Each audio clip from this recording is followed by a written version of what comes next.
Hey guys, it's Ren. So,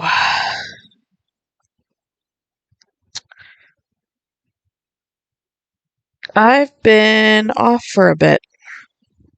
I've been picking up a steady 5-day a week job, and now I'm training. And I'm tired a good bit of the time. And I've also spent a whole bunch of time being absolutely ridiculous about not wanting to come back to you guys because I feel sensitive about facial acne. I have fought with facial acne my entire life. My entire family has all the ideas for how I can make it go away. Talked to doctors about it when I had the money and the time. It's a work in progress, and sometimes it's better and sometimes it's worse.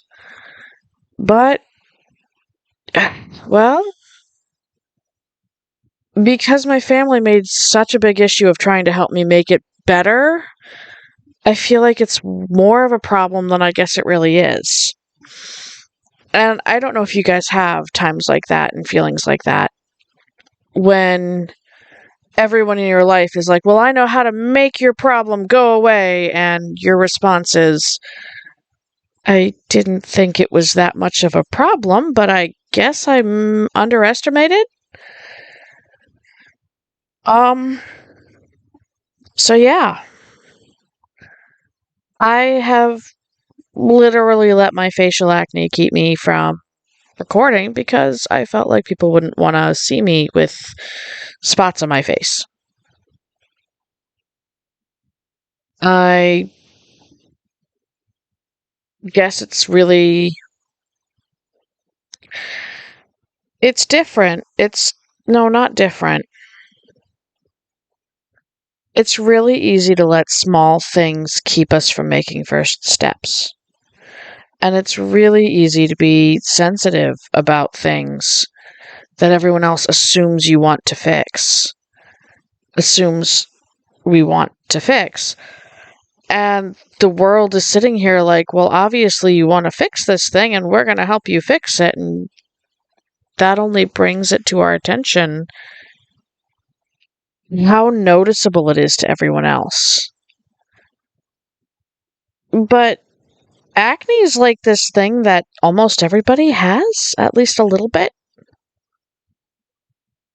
And I feel like we make too big a deal over it.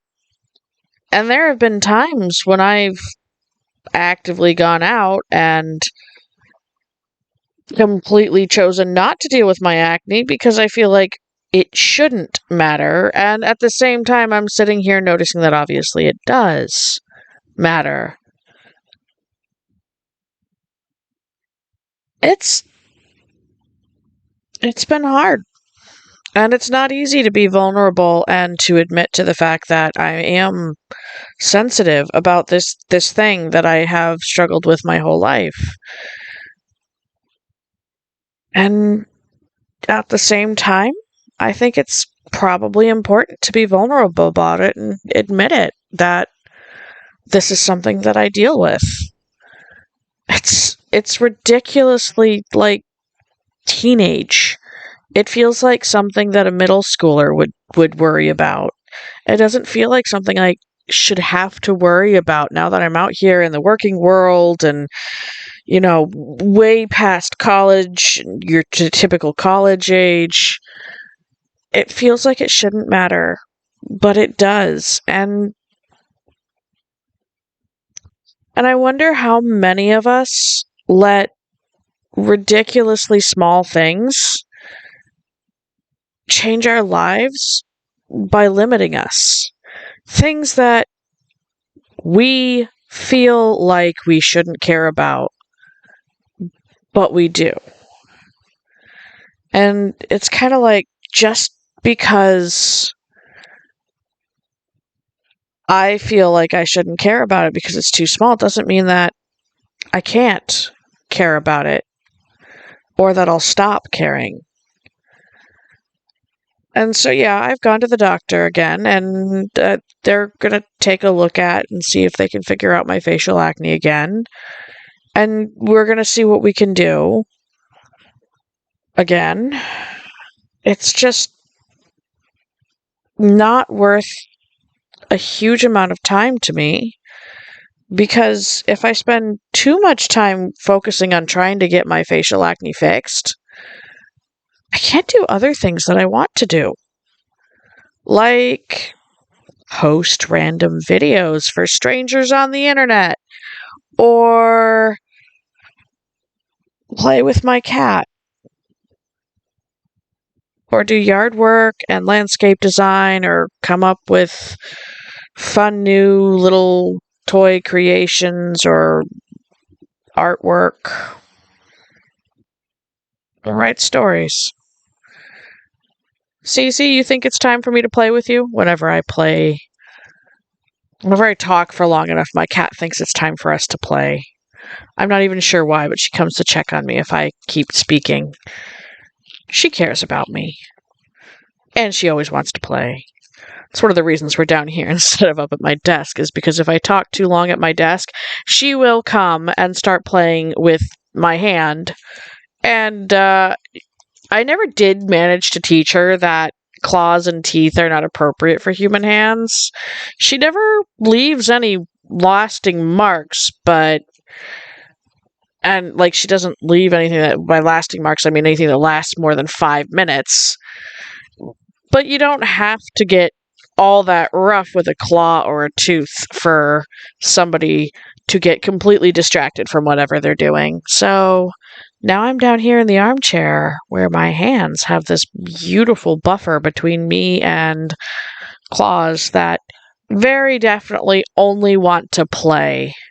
She's adorable, she's sweet, she's funny, she's smart. I've watched her play with herself with like carrots and balls and stuff. She'll throw them into the air. She's so cute. And she's a little menace who doesn't want me to do work for some reason. At least not if it involves talking. I love my cat.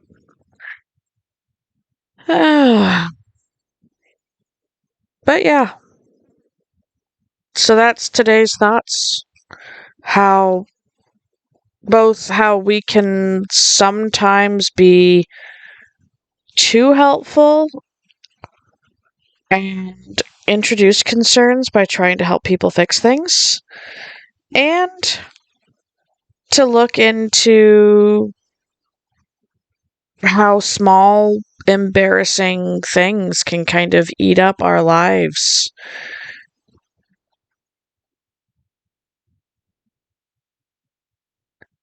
I wonder what small, embarrassing things have eat up your lives or parts of your life and kept you from doing things that you really wanted to do.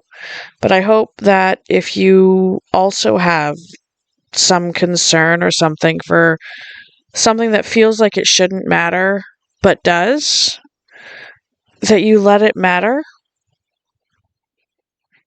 and that you have someone you can open up to about that concern, who you can talk it over with, so that you can move beyond letting that concern inhibit you and into just letting it be a thing, so that you can take your first steps around it.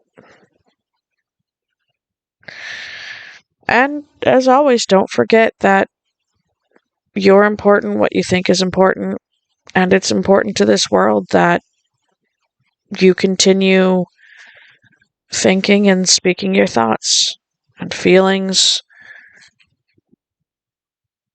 and cares. You guys are all worth a lot. So have a good day.